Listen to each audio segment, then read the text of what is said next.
All right, what is up, YouTube? My name is Rednu. Thank you guys so much for checking out my channel today. Here, we do not have a live stream for you, but we do have the Forbidden and Limited List update for July 1st. I'm not streaming, otherwise I would have reacted to this live, but otherwise, like, we are here, we are going to be recording and talking about the Forbidden Limited List, what I think about it, and we'll talk about exactly the impact it'll have on higher levels of play.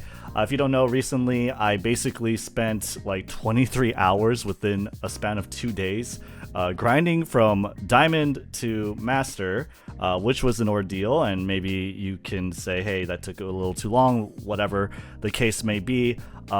I do think I'm a little knowledgeable about the higher levels of play meta, right?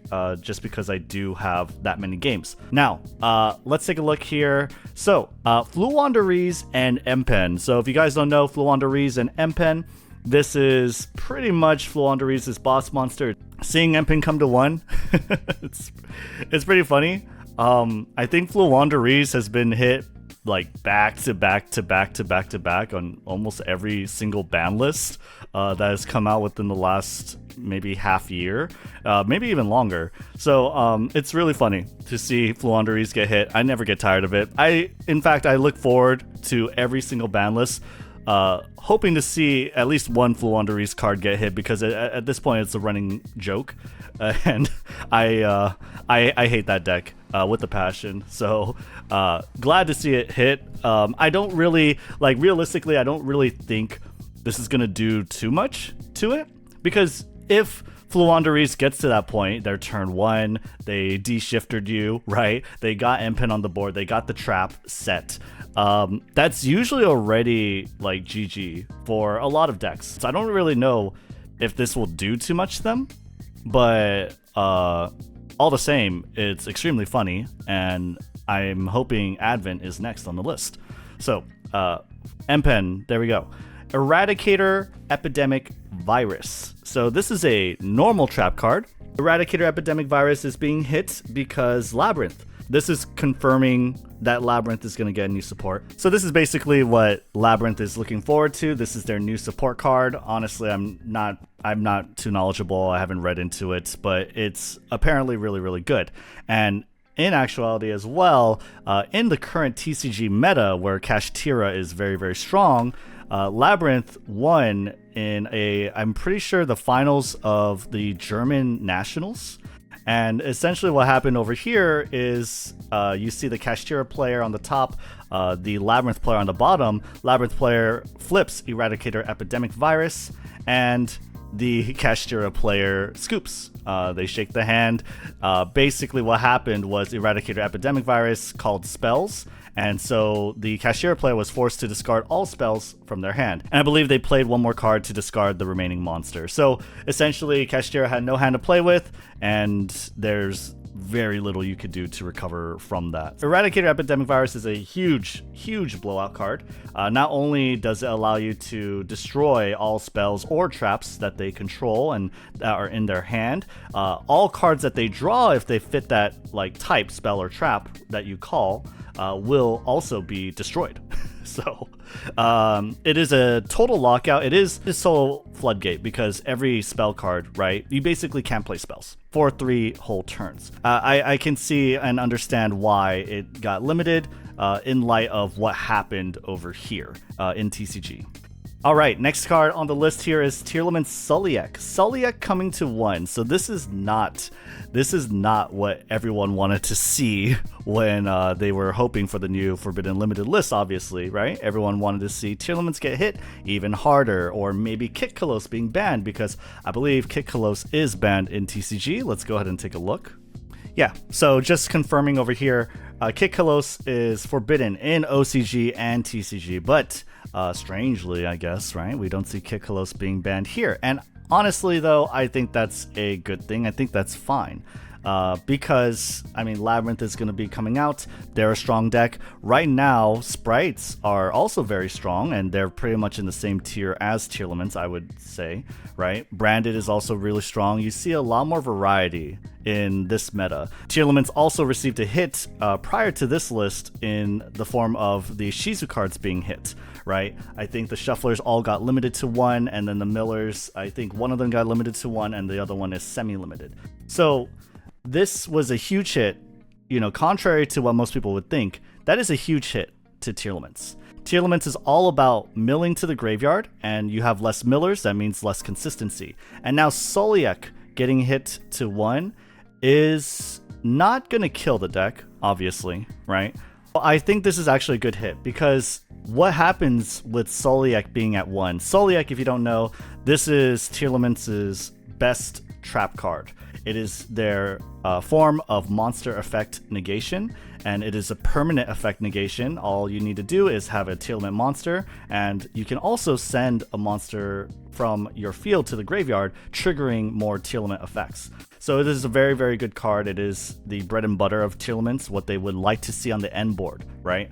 Now, the other part of Sulliek's effect is that if it gets sent to the graveyard, if it is milled, right, you get to add a Tearlaments monster from your deck to your hand, and that's very, very useful. That's very, very useful in a lot of Tearlament play, because you could either search for Shiren to extend, right, or you could search Merly for Kitkalos to special summon without using Kitkalos' search, because Kitkalos can search for spells and traps, right? If you could have Kitkalos search for spells and traps instead of Merly, that's usually a good thing, right? It usually means you can have a more set up board. You can have Sulliek here, you can have Crime to have a negate. If a Tearlament player is milling Sulliek, then that means they're not setting it. And if they're not setting it, right, the opponent has a lot less to worry about. You have a lot less to worry about with Sulliek being out of the equation. So if you see a Tearlament player mill Sulliek, now you know they don't really have a good strong form of monster effect negation and something that can allow them to play on your turn. So this is actually pretty big, I would say. Maybe you guys would disagree. I would love to hear that. But being that I have grinded to Master specifically and only with Tearlament, I feel like I have an idea of what I'm talking about. Sulliek being hit, if I mill Sulliek, I'm going to be like, crap. Okay, sure, I'm gonna search Havness, or I'll search an extender, or Merly, right? But I'm not gonna have a really good trap. The only way I could get Sulliek back, if I use my Mudora or Keldo to shuffle it back, then somehow mill Scream so that I can search it, right? It's very, very, very hard for me to get Sulliek again. So this being hit is actually a lot bigger than I think like most people are giving it credit for. I think people really, really wanted to see Kitkalos being hit, and that's all they understand as like what is a sizable hit to Tearlaments. And of course that is, like, this is their key monster.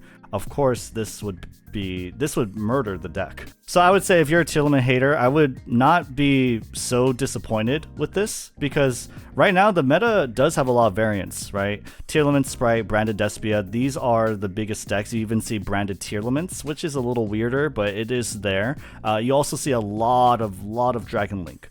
So there is a lot of variety right now in the month of June, and like this hit is, this alongside the other hits, that is going to bring the play rate of Tearlaments down. And I do also think that it's going to hurt their power considerably, because that with this hit on top of the Shizus being hit, it's actually pretty sizable. It hurts their consistency, and now you're hurting their end board, right? You're hurting their ability to play on the opponent's turn. Sulliek is a play starter.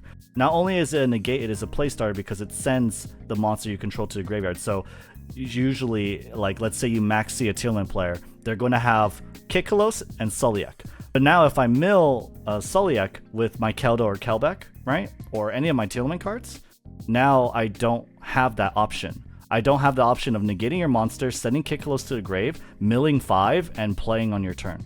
So my board is a lot less scary. So you might say, oh, well, you still have Crime, but Crime is not a great card. Crime has a lot of requirements. You need to control Tearlament monster. On top of that, you need to have a monster in your hand. And Tearlaments don't always have that. And you also have to search it, right? You also have to search this card that you only play one of. So this one negate, not that big, and definitely not nearly as strong as Sulliek. Sulliek being hit to 1 is actually pretty sizable, I would say. I would pretty much say, like, after this, you're gonna see like this equalize. I'm already seeing more Sprites than I do see Tearlaments anyway. So now I'm gonna think that, hey, Tearlaments, they're probably not going to be the best deck. It's probably up in the air whether or not like Tearlaments or Sprite are better, because Sprite is very, very consistent and they have a great turn 1 board versus Tearlaments, right? They have red carrot with the gigantic Sprite, elf protecting them, and the Melfi cat being able to turn into Herald of the Abyss.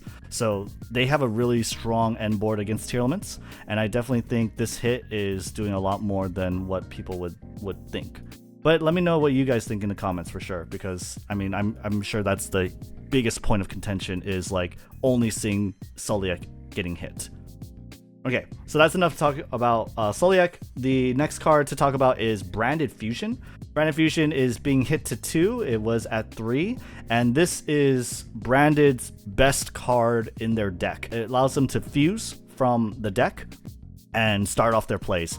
It's so strong, in fact, and Branded depend on it so much, in fact, that ashing Branded Fusion is the strongest counterplay you have against Branded.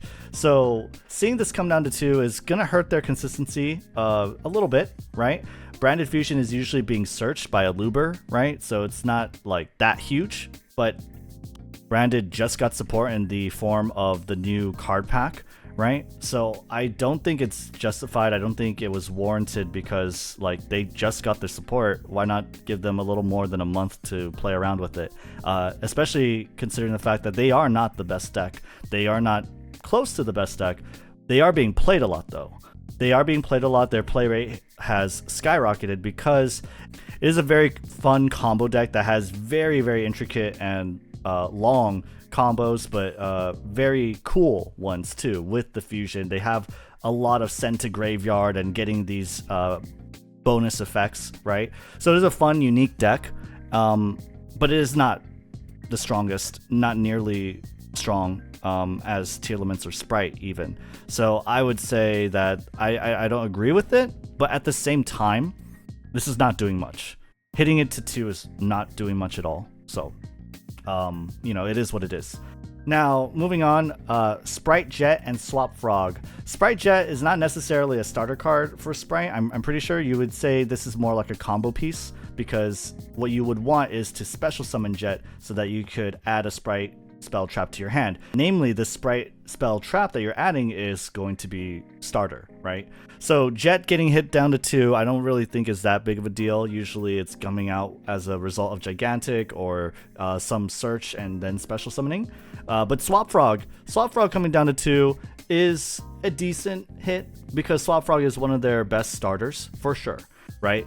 Swap Frog is a level 2 monster, starts off their level 2 plays, lets Sprite players special summon a bunch from their hand, and all at the same time, Swap Frog allows them to dump Nimble Angler. Nimble Angler lets them special summon like 2 Nimble Beavers, and that's just starting off their whole play. So this coming down to 2 is a considerable hit to their consistency, as well as Sprite Jet as well. So these 3 decks, Tearlament, Branded, and Sprites, they're by far the most played, and I definitely do see a lot more Sprites than I do see like Tearlaments or Branded, so I can see and understand why they got hit.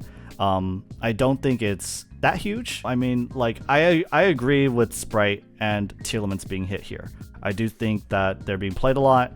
They're also very strong. They're also very consistent. Well, Sprites are a lot more consistent. Tearlaments right now, you might not think it, you might not understand, but Tearlaments right now is a lot more closer to what its intended nature is, in that it's a very high roll deck, because you have less millers.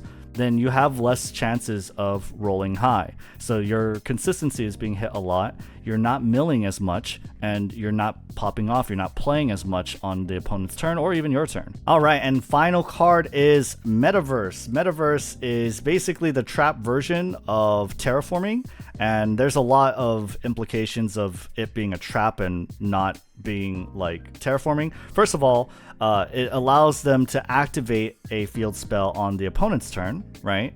But also requires a turn to be set up, right? And it cannot be done on the same turn. So correct me if I'm wrong, I'm pretty sure I am, but I mean, I think Labyrinth could play this because they do play the Labyrinth Castle, but I don't think it's gonna be, I don't think it's standard. But either way, Metaverse is usually a proponent to weird combos, right? That often OTK or basically win the game. So I don't necessarily like seeing it come to 3, but at the same time, like, it's not going to make that big of a difference. So yeah, these are my thoughts about the ban list. Again, I do think Tearlaments Sulliek being hit is actually pretty decent. Like, I do think it's a considerable hit to their consistency. It's a considerable hit to their end board, as well. Sprites being hit minorly because they are being played a little more now, and Branded Fusion coming down to 2, I don't agree. Eradicator Epidemic Virus, sure, we don't want this to happen, I guess. And MPen and Fluon de Rees, hell yeah, I love that. I hope admin gets banned next. But let me know what you guys think down in the comments below. Like and subscribe if you enjoyed this and you want to see more Master Duel content. And I will see you guys next time. Bye.